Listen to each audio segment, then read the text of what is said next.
Hello students, today we continue our lecture on thermodynamics.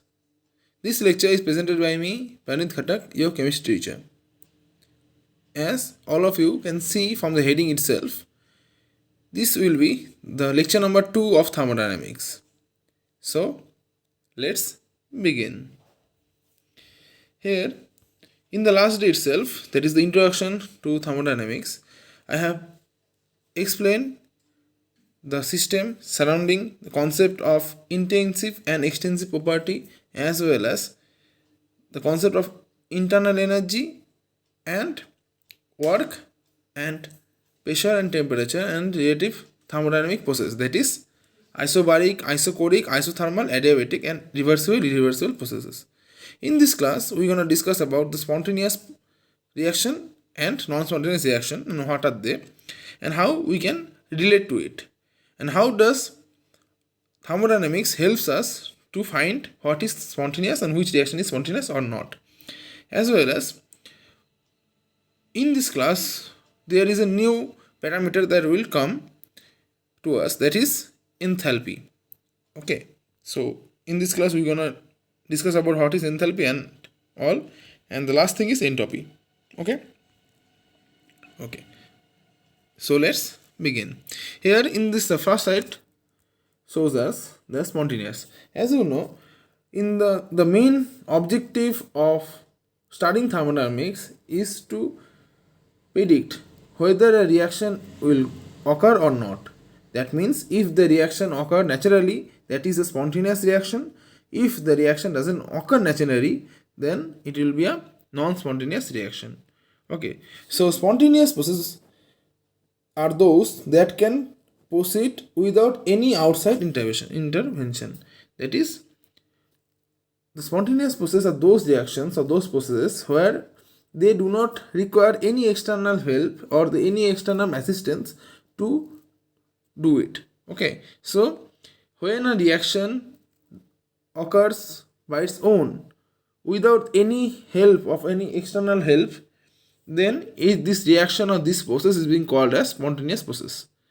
And those reactions which cannot undergo without any external assistance or without any external help, those reactions or those processes are called as non-spontaneous process.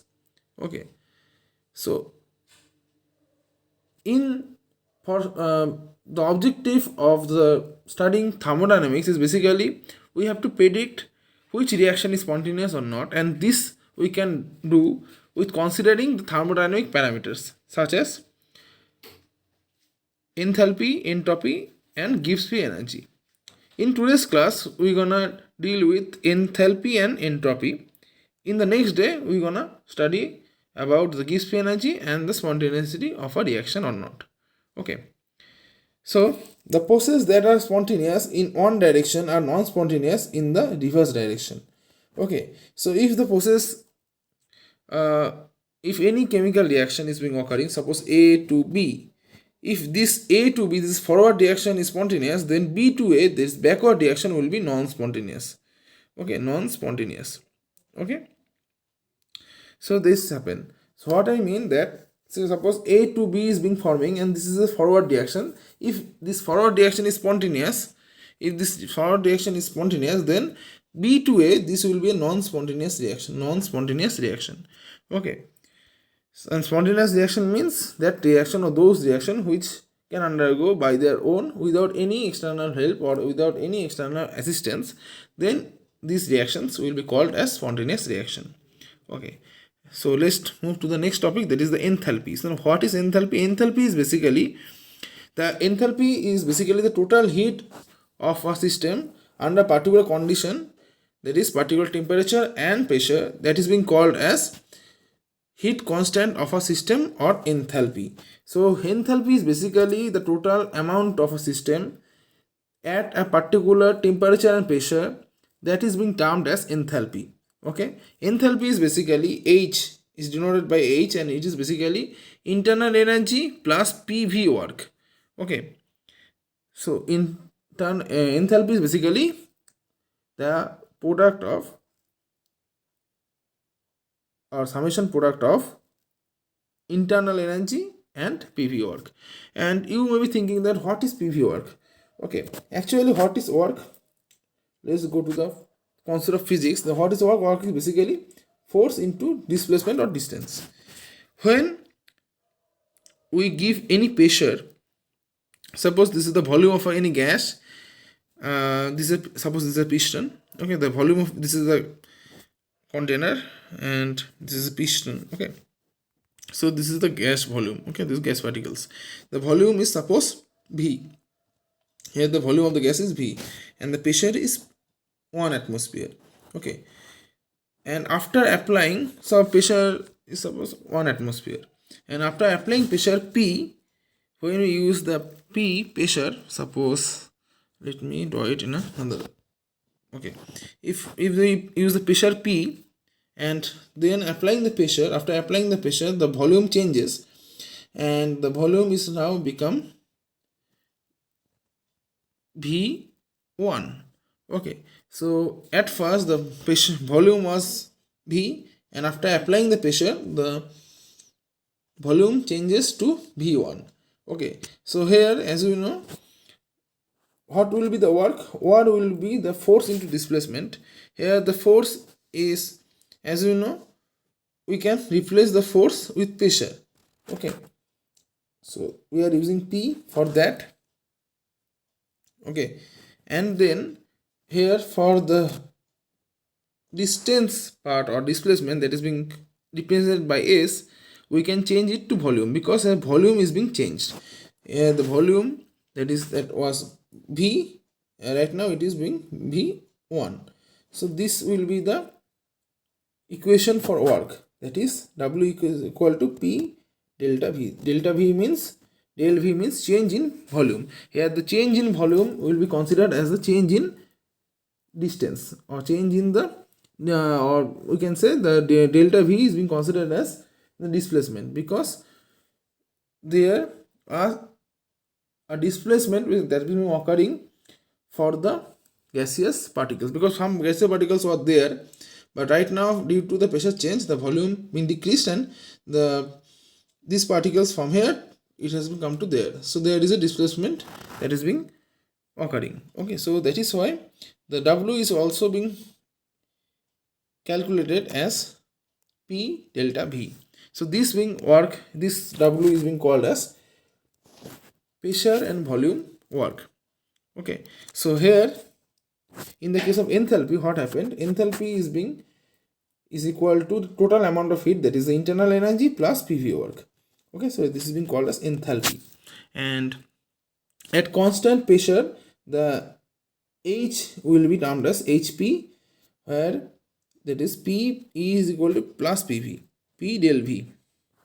Okay, but where in the case of suppose constant volume, as the volume is constant, so delta V will be 0 there because V is constant means del V is equal to 0 because V minus V, if both the V's are constant, both the V's are having the same value, it will be 0, so delta V will be 0.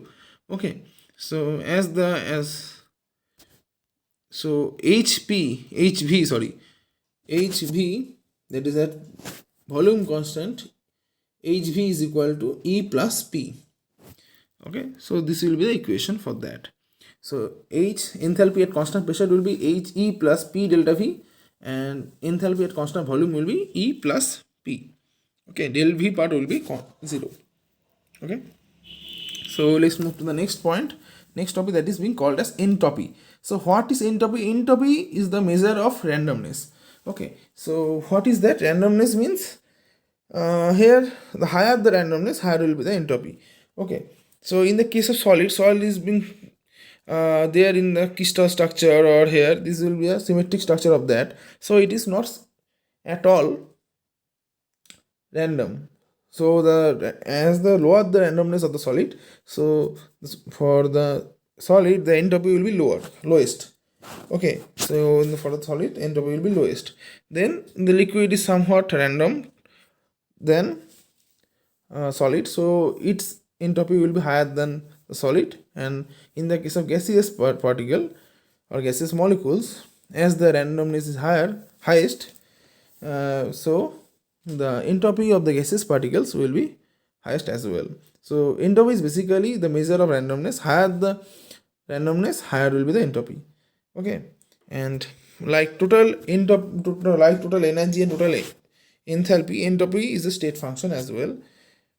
Okay, so what is state function? The state function is basically those functions those that only depend on the state, the initial and final state, not to the path. Okay, so suppose we are going from okay, just give me an example of that.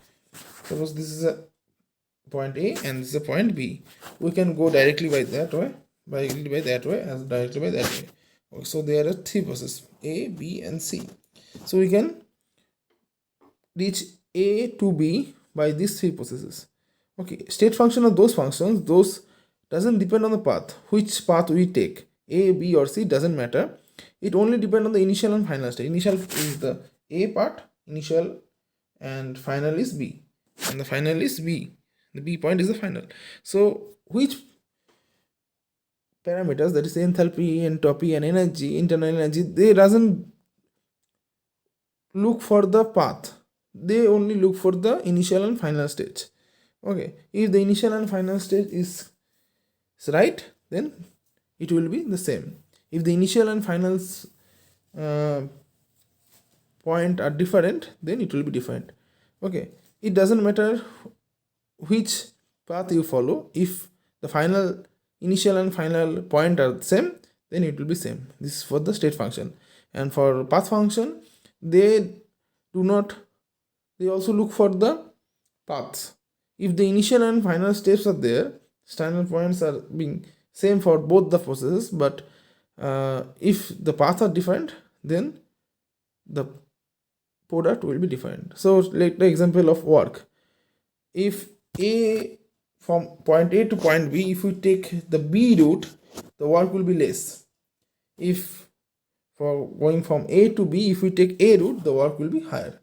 So work doesn't depend on the only on the initial and final step, it also depend on the path as well.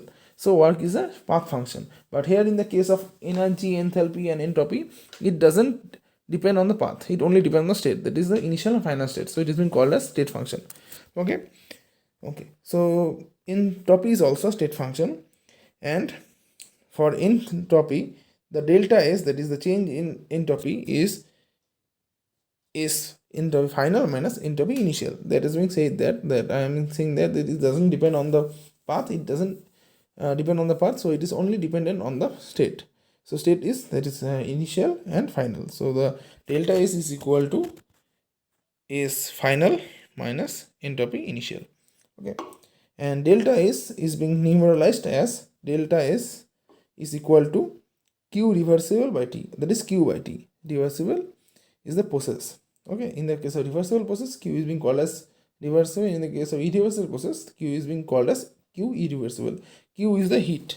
Q is the amount of heat that has been changed or that has been exchanged. Okay, so delta is basically Q by T, or we can say delta is basically dq by T. dq is the change in temperature or change in heat, not temperature. Temperature is that one. Okay, so that was the topic of the day. I hope you have understood this part very well. If you get any doubt regarding today's topic or regarding this thermodynamics chapter, please ask me in the comment section below. So thank you very much. Bye.